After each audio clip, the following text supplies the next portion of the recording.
Oke, Assalamualaikum warahmatullahi wabarakatuh. Shalom, Om Swastiastu, Namo Buddhaya Sebajikan. Perkenalkan, nama saya Adi Prihanto. Saat ini saya seorang dosen di Universitas Pendidikan Indonesia, kampus Tasikmalaya. Izinkan saya untuk memperkenalkan penelitian saya, salah satu penelitian saya yang telah saya lakukan, yang berjudul An Innovation on Curriculum of Coffee Barista Education. Sebenarnya penelitian ini atau hal yang saya akan presentasikan ini adalah perkembangan yang sudah saya lakukan sebelumnya di tahun 2019 mengenai pengembangan kurikulum barista atau kurikulum untuk pendidikan barista itu sendiri. Nah, di sini saya ingin menyampaikan atau memaparkan satu uh, pengembangan atau kelanjutan dari pengembangan kurikulum, yaitu lebih pada inovasi yang ditawarkan, inovasi yang sudah ditemukan dari pengembangan kurikulum barista itu sendiri.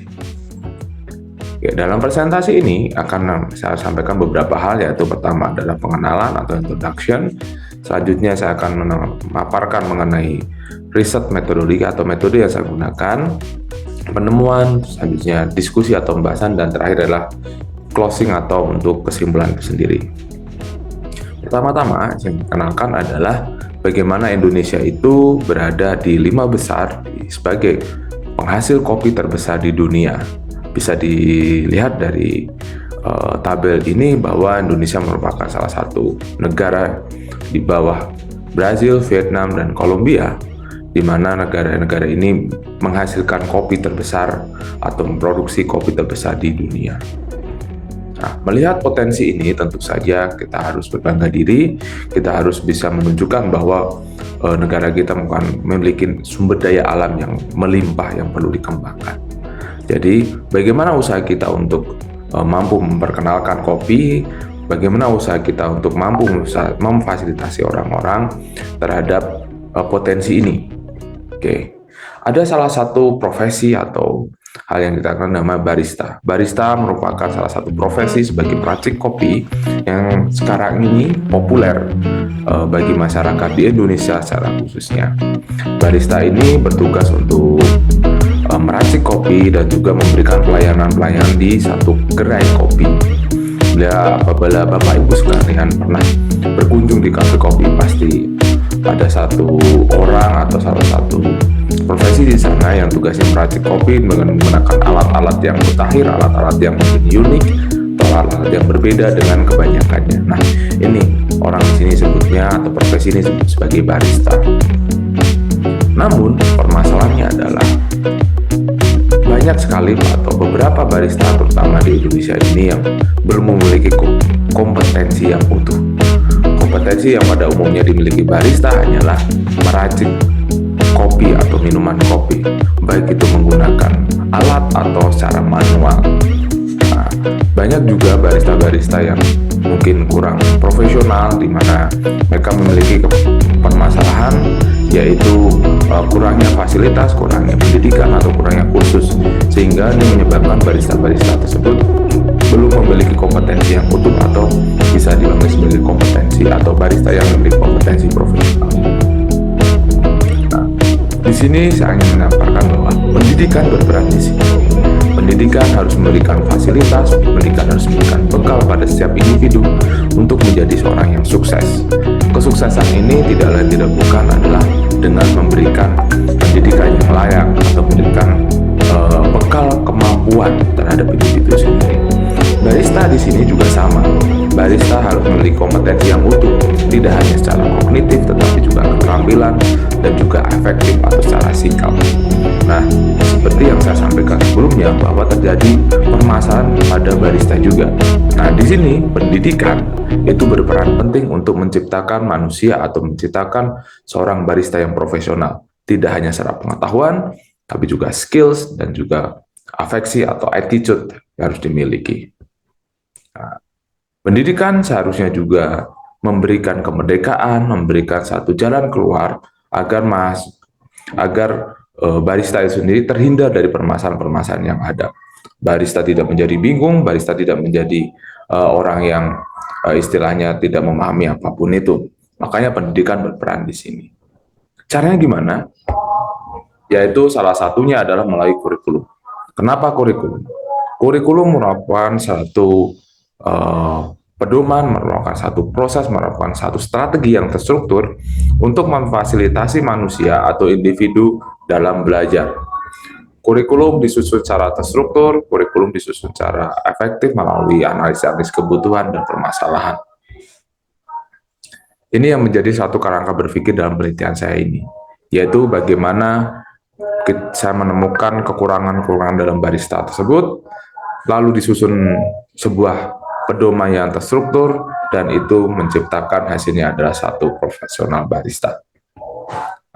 Di sini ada beberapa hal. Kalau kita membahas tentang kurikulum, menurut Prof. Hamid Hasan ada 4 hal komponen. Yang pertama adalah komponen dari ide.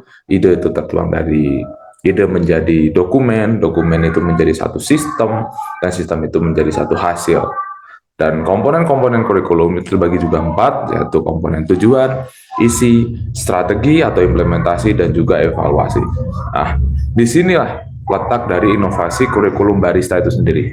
Mencakup 4 hal, goals atau tujuan yang diharapkan, isi atau materi-materi, terus implementasi atau strategi yang digunakan, dan juga yang terakhir adalah evaluasi atau hasil yang diharapkan seperti apa. Nah, keempat komponen ini menjadi bentuk dari pengembangan kurikulum dan selanjutnya menjadi juga inovasi kurikulum barista. Nah, keempat komponen ini meliputi yang pertama adalah tujuan. Saya ulangi kembali bahwa tujuan atau hasil atau apa yang dicapai dari kurikulum barista ini adalah yang pertama menciptakan barista yang memiliki wawasan kopi Nusantara. Jadi bisa jelas bahwa walaupun kopi itu berkembang secara internasional, tetapi tujuan atau inovasi dari kurikulum barista ini adalah menciptakan seorang barista yang mampu memahami tentang sejarah pendidikan barista, sejarah kopi, tapi tidak melupakan esensi yaitu kopi Nusantara atau kopi yang ada di negara Indonesia ini. Konten-konten apa yang menjadi inovasi dari kurikulum barista ini? Ada beberapa hal. Konten-konten ini tentu saja disesuaikan satu dari kebutuhan, terus disesuaikan dengan standar KKNI, dan juga dengan pengembangan-pengembangan lain. Maka tersusunlah satu konten kurikulum barista itu sendiri yang mencakup beberapa hal, mulai dari dasar, menengah, dan juga advance atau yang berkelanjutan atau lanjutan itu sendiri. Konten ini menjadi satu materi atau pengalaman yang nantinya harus dipelajari oleh calon barista profesional. Selanjutnya ada proses atau metode. Metode yang dilakukan lebih pada menekankan proyek, menekankan pada praktik. Walaupun memang pada dasarnya semua harus dilatihkan.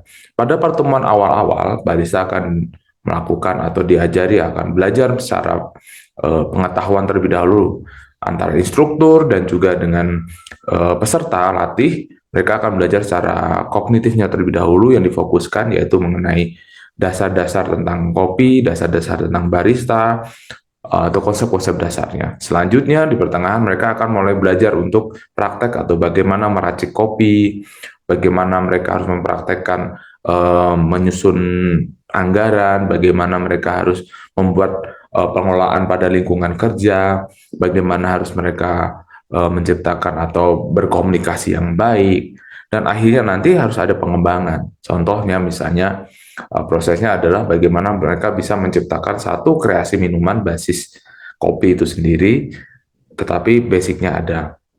Nah, evaluasi ini dilakukan dalam beberapa hal. Yang pertama, evaluasi oleh instruktur, evaluasi oleh pemilik dari kafe itu sendiri, dan juga evaluasi itu dilakukan oleh para peserta latih sendiri.